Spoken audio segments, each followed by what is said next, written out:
Scholars, welcome back to the counselor's office. I'm Mr. Gaming Counselor. We're going to jump right into it because there's a lot of stuff coming out for Edge of Fate, and most of it is free.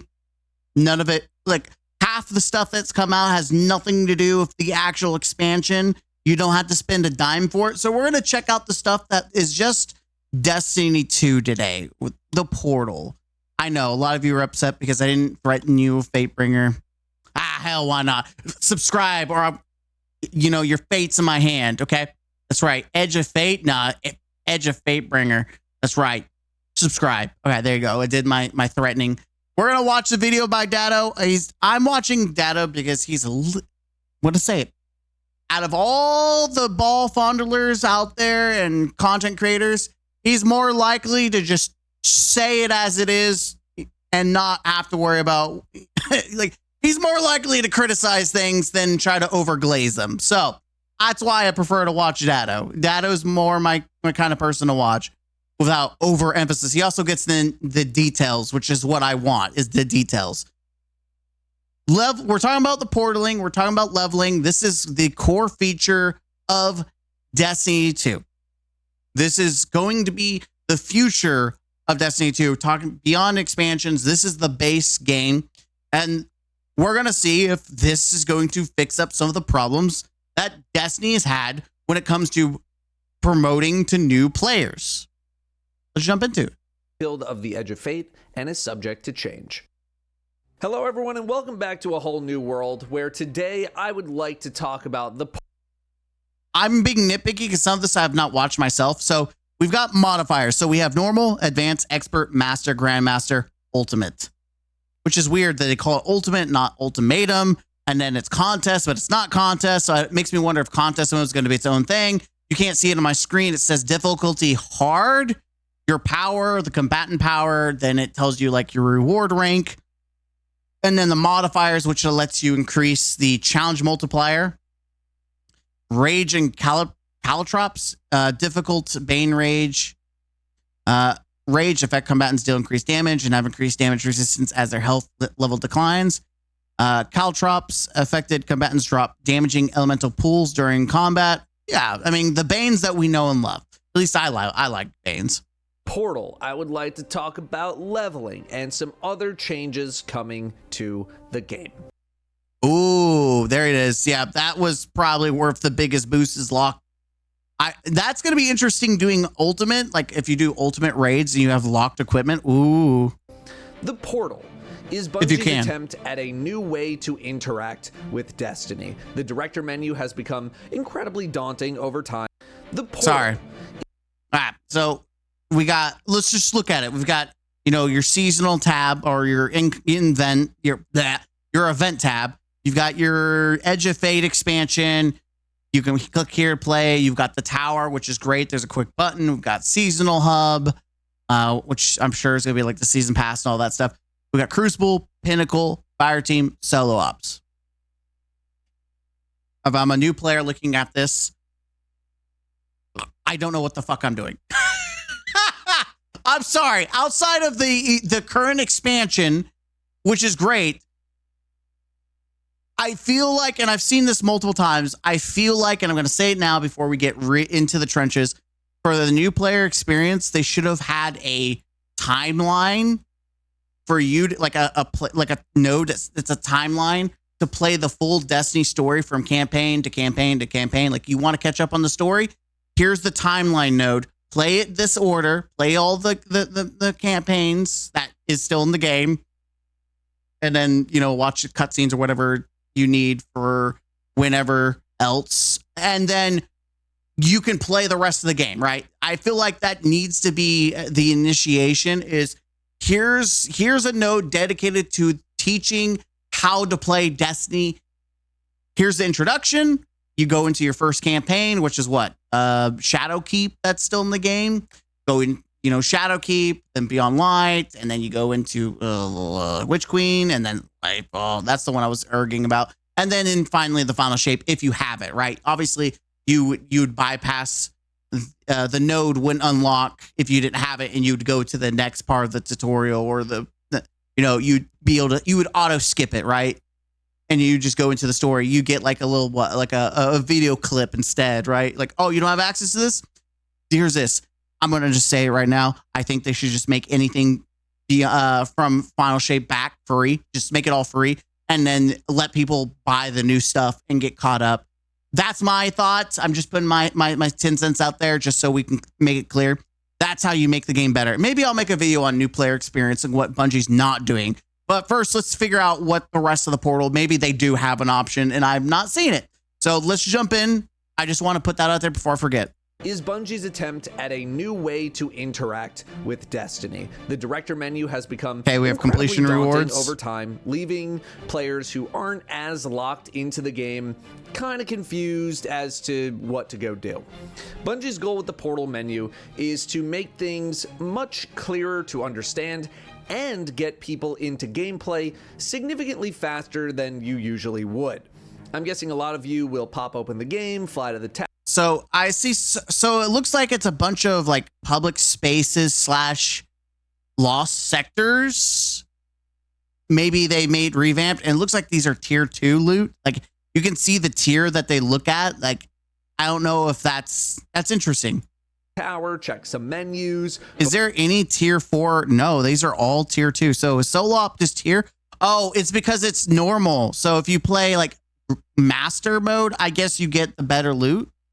For either just logging off completely or inevitably finding something to do. The portal looks to replace all of that with a series of activities for you to find and immediately hop into.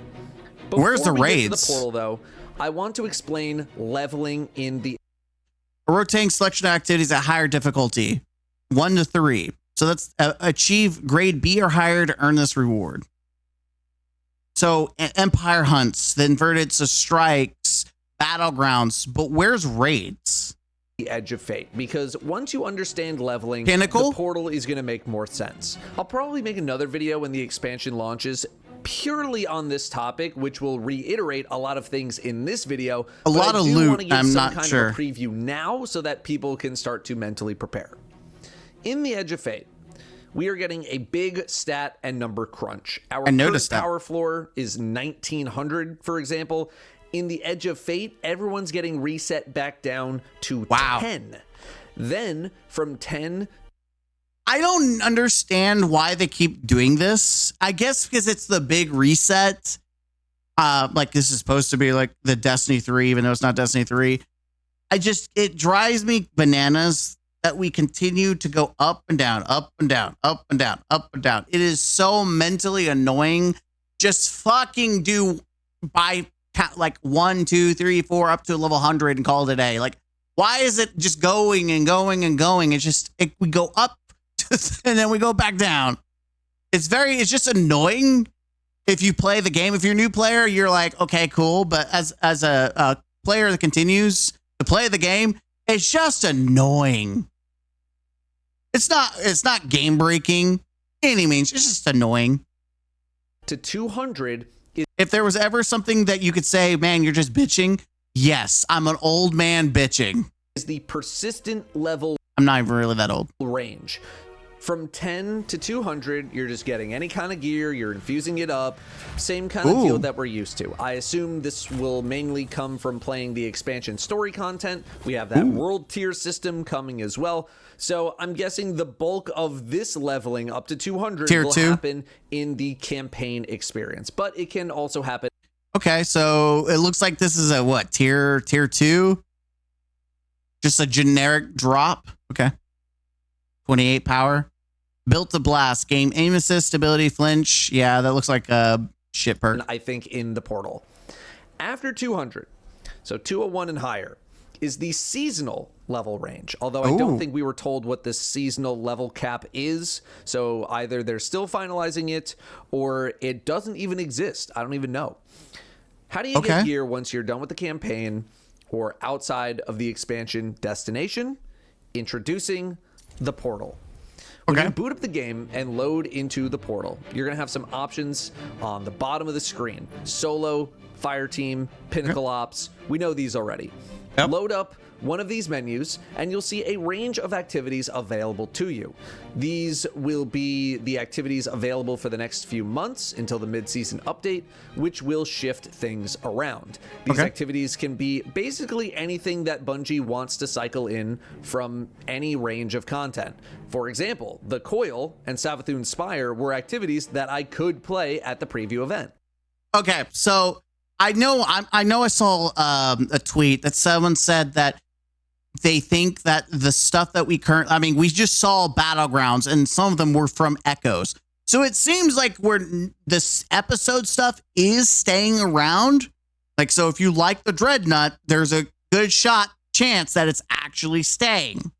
So I don't know how the Nether would translate into this, unless you're doing a full rotation as part of it. Like maybe that's the way it is for like fire team. You go to the Nether.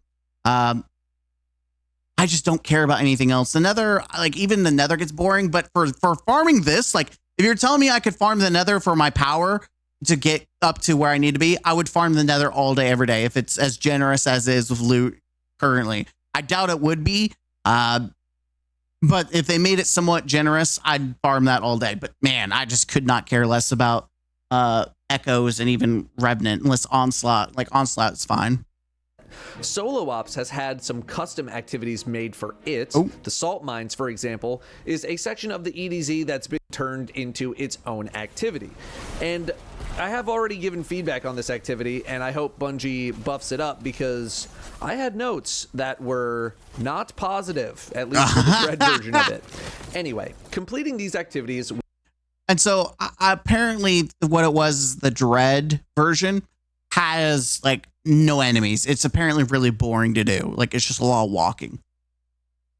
So if they're taking parts of missions or public spaces that are not being used anymore, and they want to make a mini mission, I think that's great.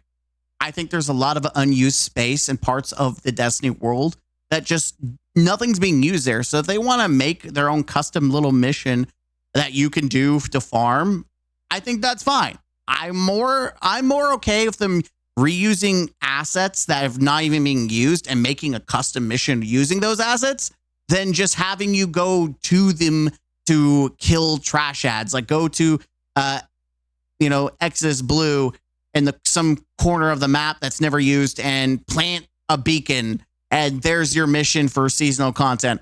Wow, that's exciting. Instead, I'd rather have unique boss fights or something that they throw in there, and that's a little bit more engaging. So far, I'm in for this. Will reward an item. It'll say how many this activity will drop.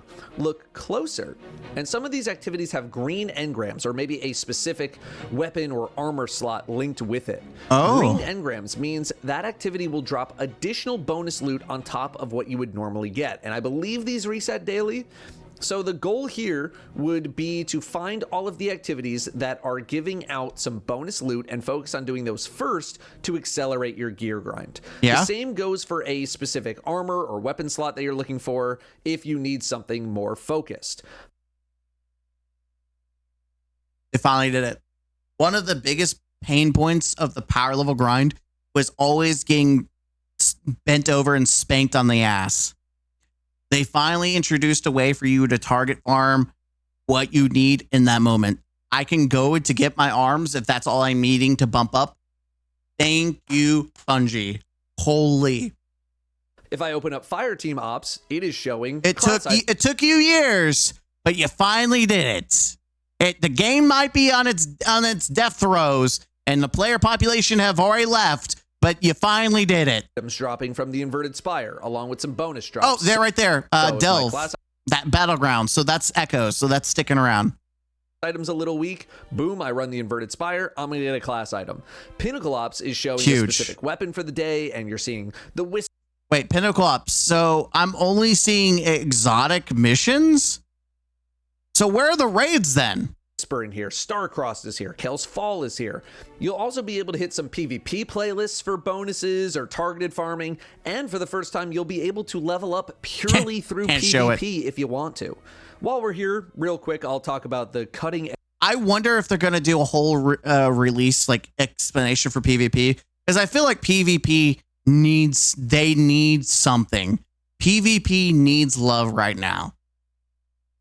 And I don't think it's getting the love it deserves. Edge PvP playlist.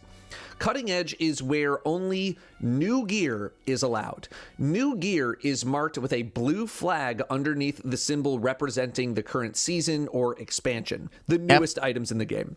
There are also a few exotics that Bungie will be labeling as new gear every season so that they too can be used in this playlist. If you're tired of using the same old stuff and you want to see what's hot with the current season or the current expansion, Cutting Edge will be for you. I believe Bungie also plans on having PvE bonuses when it comes to new gear in order to incentivize using the newest stuff, although there were many a conversation had on what this will mean for older armor that people still enjoy using for whatever those reasons might be.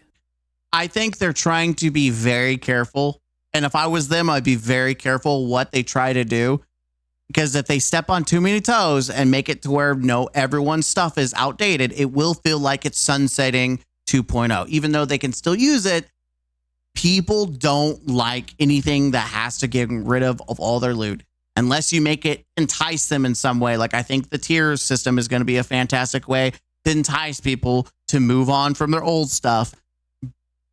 Listen, there you got your you want new players. The one thing that new players probably don't want to do is to get into a game and then immediately be told, hey, your armor is is obsolete. You need to get the new stuff. And you're like, but I just started playing.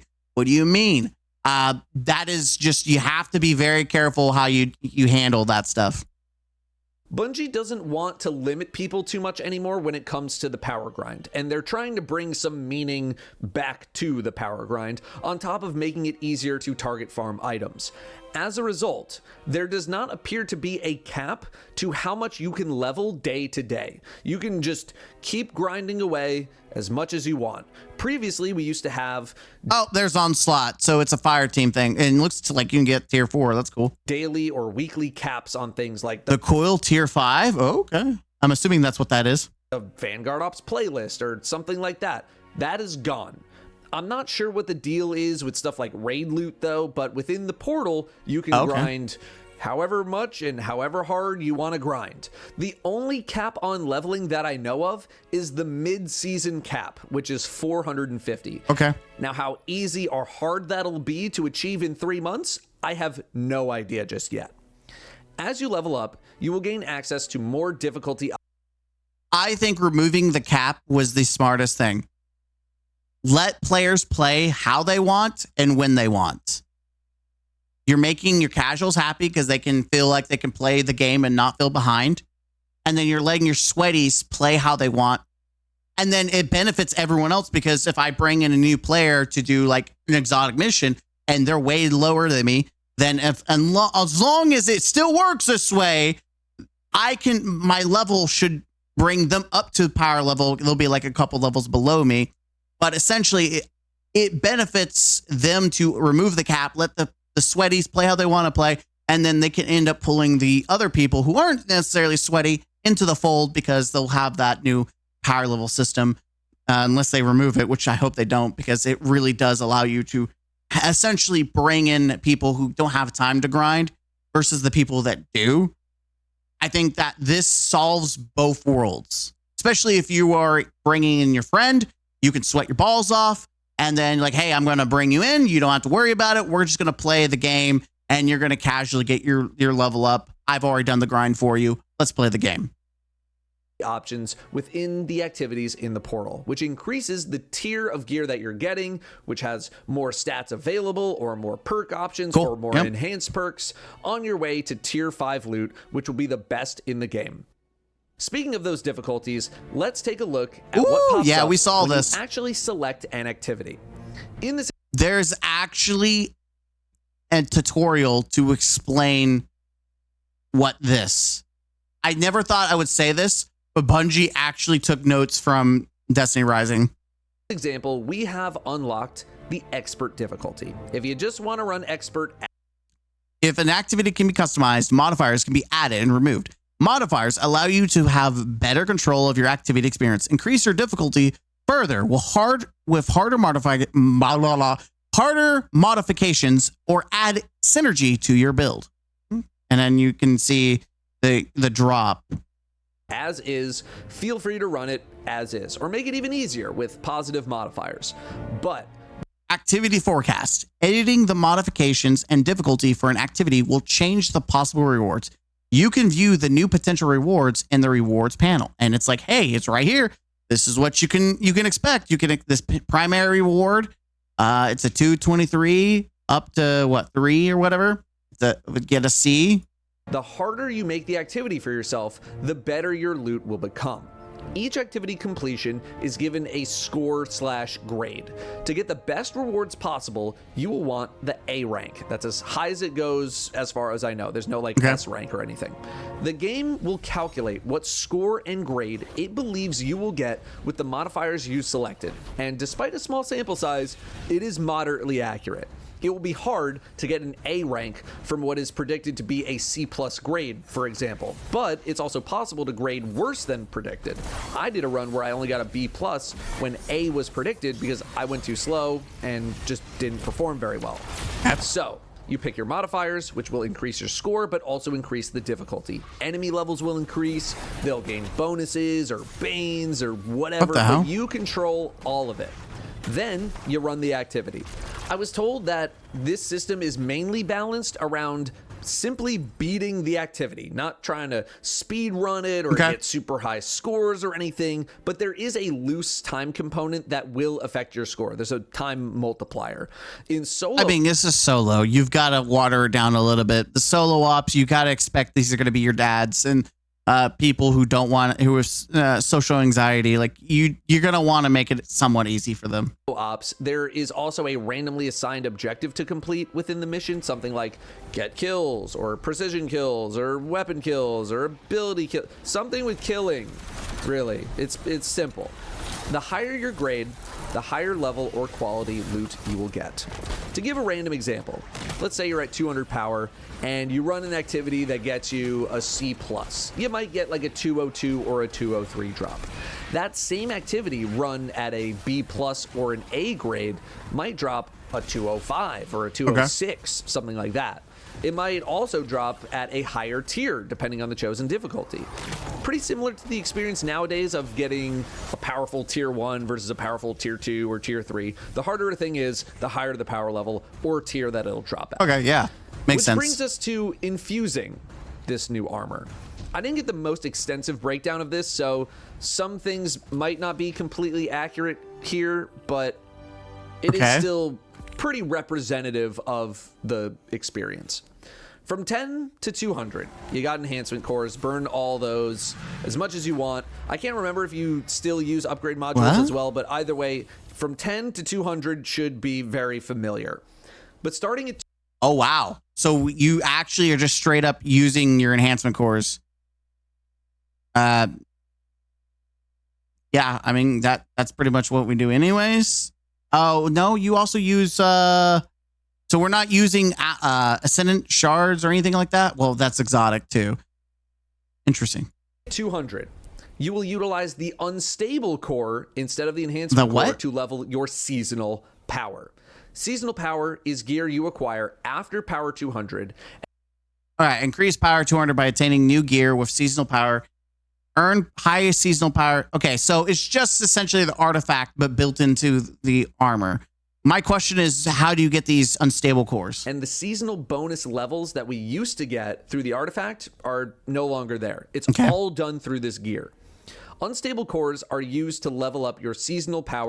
Obtained by dismantling weapons, armor, and other minor sources. My concern is how much of an impact is having up to 400, like how much of an impact is it?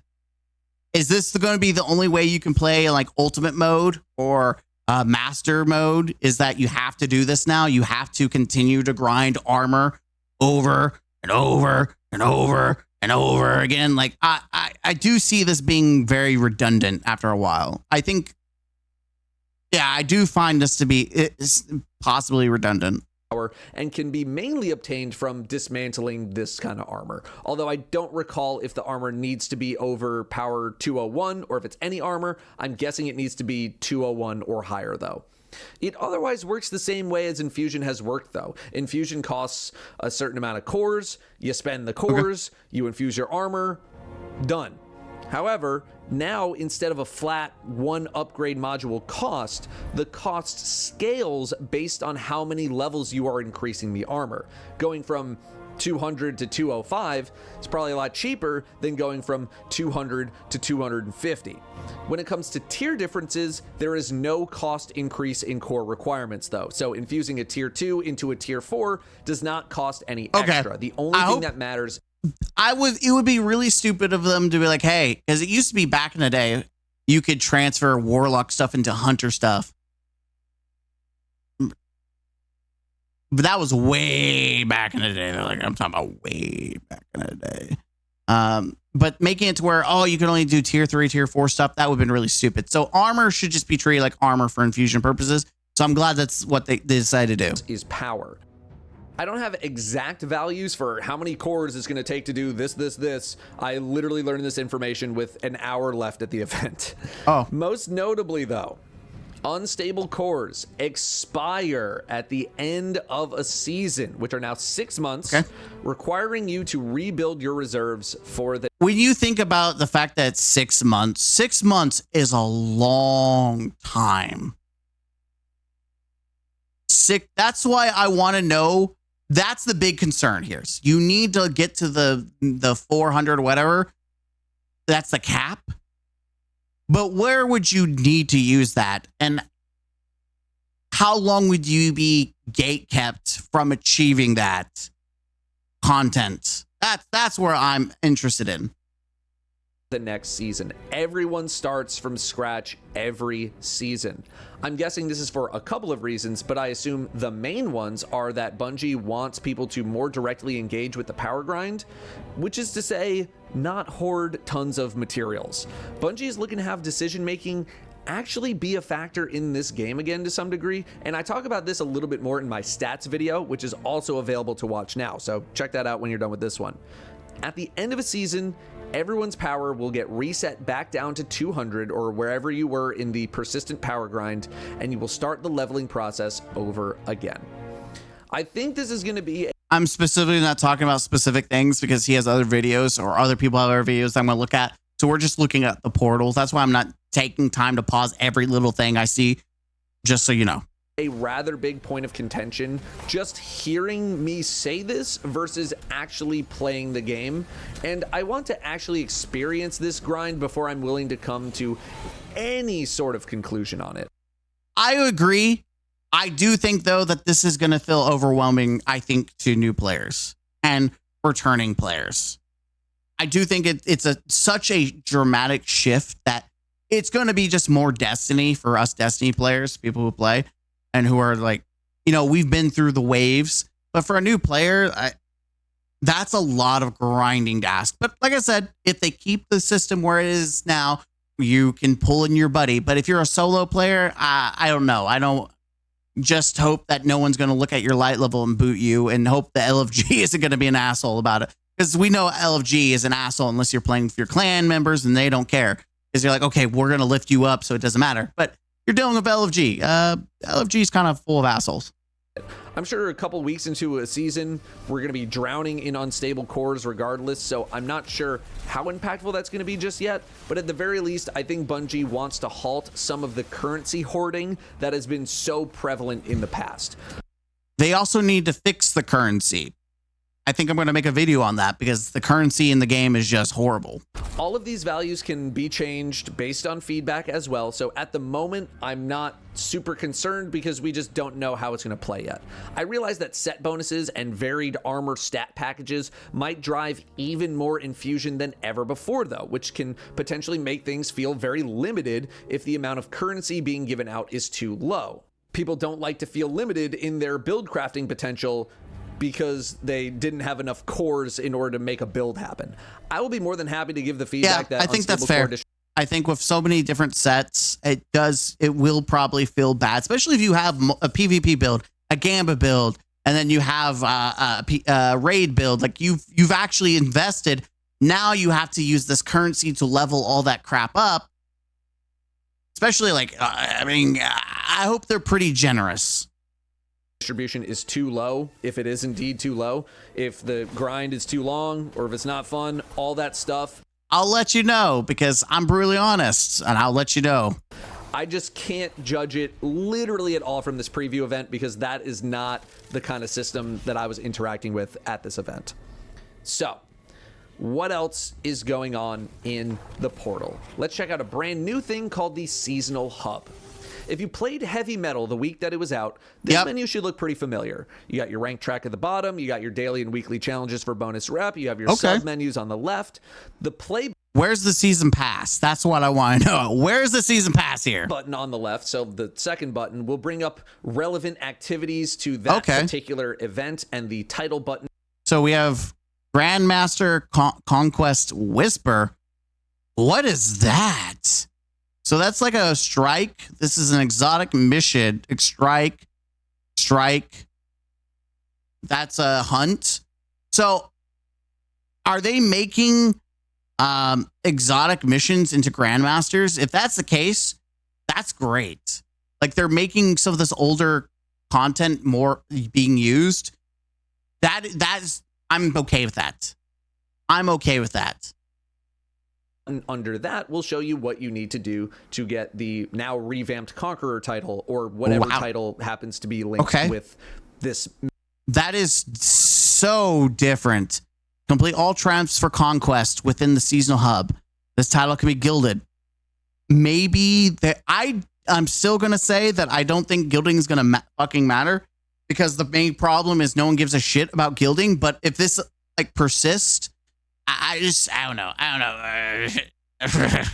If you can do it right off the rip, that's great too. Like you tell me that at the launch of Edge of Fate, I can do the Conqueror title, I'm in for it. But I know that's a side video in a mini rant, but god dang, I'm just tired of being like this menu seals being pointless. What Bungie is moving to with a lot of events in the game.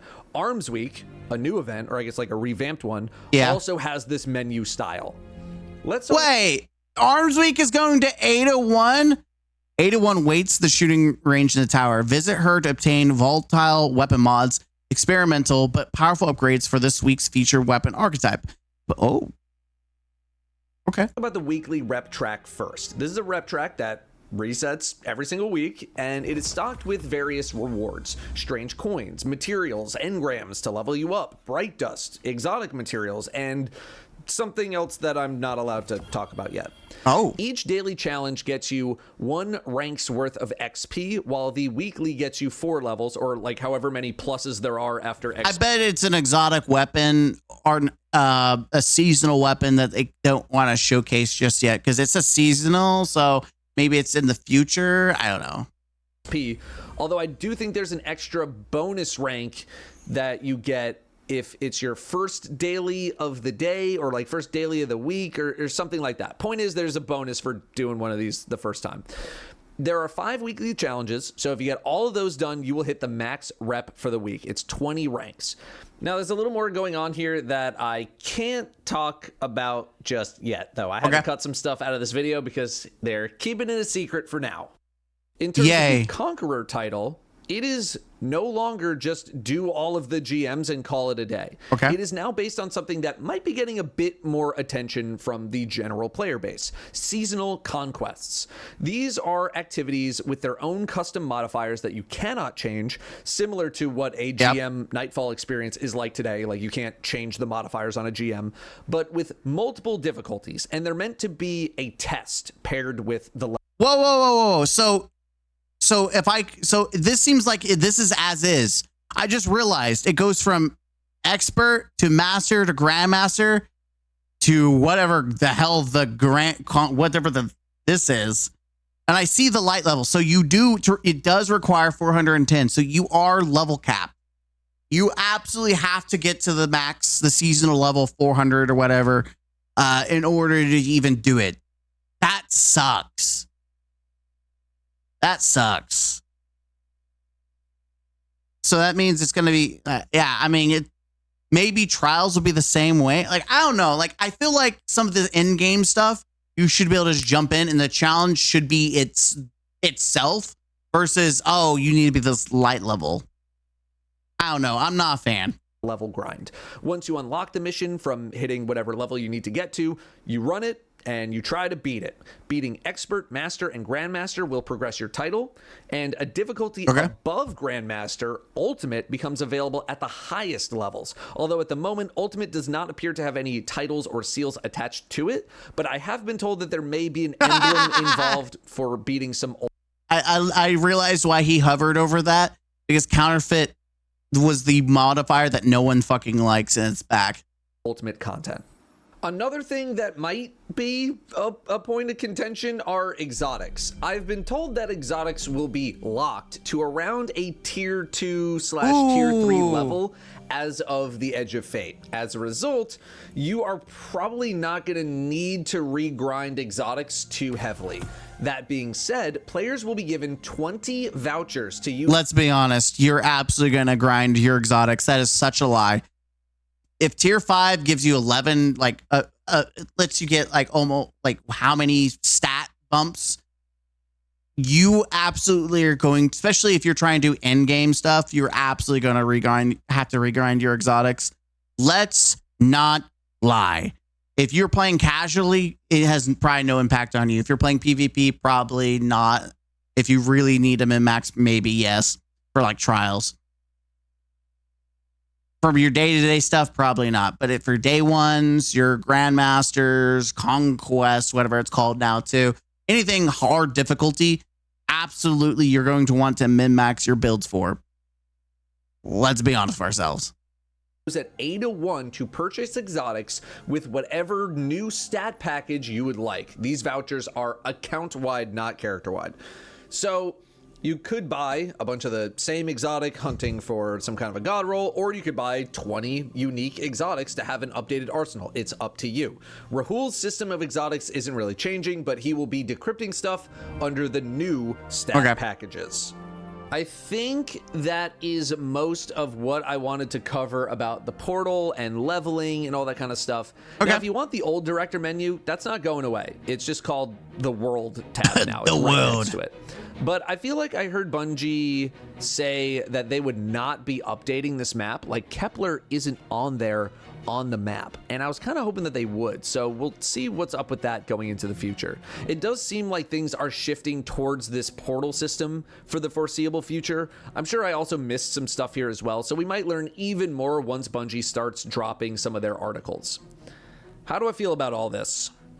It kind of feels like the fortnitification of Destiny in a way, where instead of seeing the world, man, that seems to be happening a lot with Destiny. World we inhabit, we're just at some launch pad splash screen picking activities that way. It kind of reminds me of when I used to have to physically go to places in World of Warcraft before the advent of the dungeon queue system, and then you just sat in the main city and waited for things to pop up. It feels like some of the scale of the world is going away in that manner.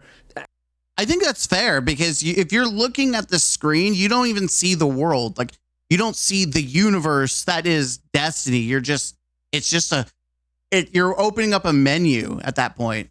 At the same time, though, it is going to make things much easier for the average person to be able to understand and filter, especially new players.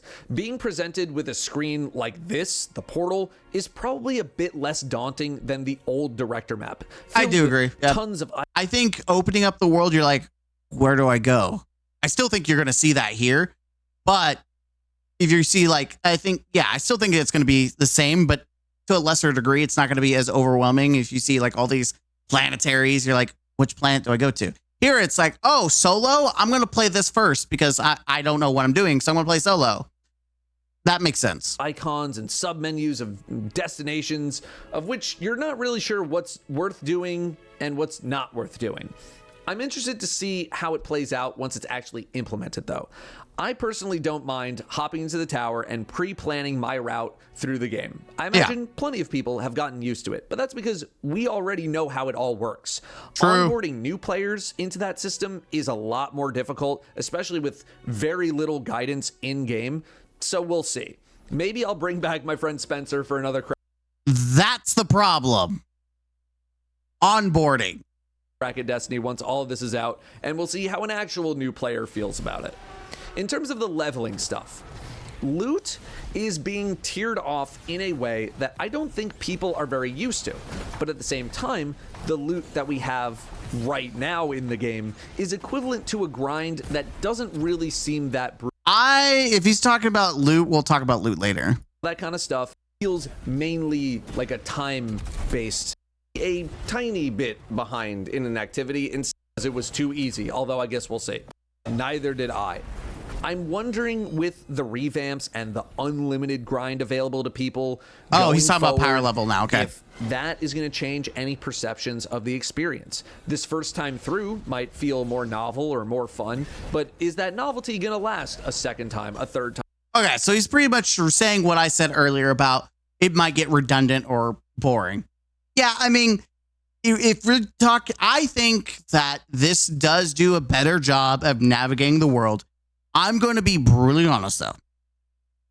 I think this is going to be better for Destiny players and then people who want to bring their friends. As a new player, I still don't think this is going to do anything to help move the needle for new players. I don't. I think we finally have a solo ops, which plenty of core Destiny players who are either casual or they just only want to play solo. They've been wanting that playlist. There you go. And just being able to make it to where you can farm all these different playlists. I think the changes to Conqueror might be more interesting. I'm still kind of annoyed about the level gating. That's really annoying to me. I mean, you could, I don't know, like it, even in a normal season, it didn't take that long. It's just going to have to see how hard it is to get to the seasonal pinnacle or whatever. Because that's all I like doing Conqueror and harder difficulty stuff. Like that's my challenge. So part of me feels like maybe this is not going to be that challenging, though technically some Grassmasters weren't even challenging at all. That's besides the point. From a veteran, this doesn't seem like it's going to move the needle for a new player.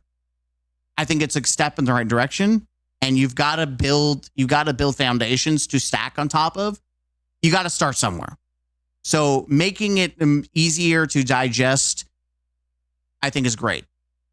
But we need a playlist specifically guide that's a tutorial built guide on how to do the thing, how to play the game. And a story tutorial that literally goes A, B, C. Here, if you've bought all these expansions, here it is. Some of these nodes may be locked because you don't have the expansion. So just go to the next node that you have available to experience the story, to get caught up. Again, just make the whole damn thing free up into, obviously the new stuff. Don't do that because you got to make your money somehow. Everything else, just make it free if you want people to really play your game. That is how you do it. But that's just me. Hit the like button, comment down below, and subscribe to the channel. Let me know how you think. Do you think this is moving the needle for the new player experience? Because I feel like this is more geared toward new players and not me, a veteran. So you let me know in the comments down below. As always, don't forget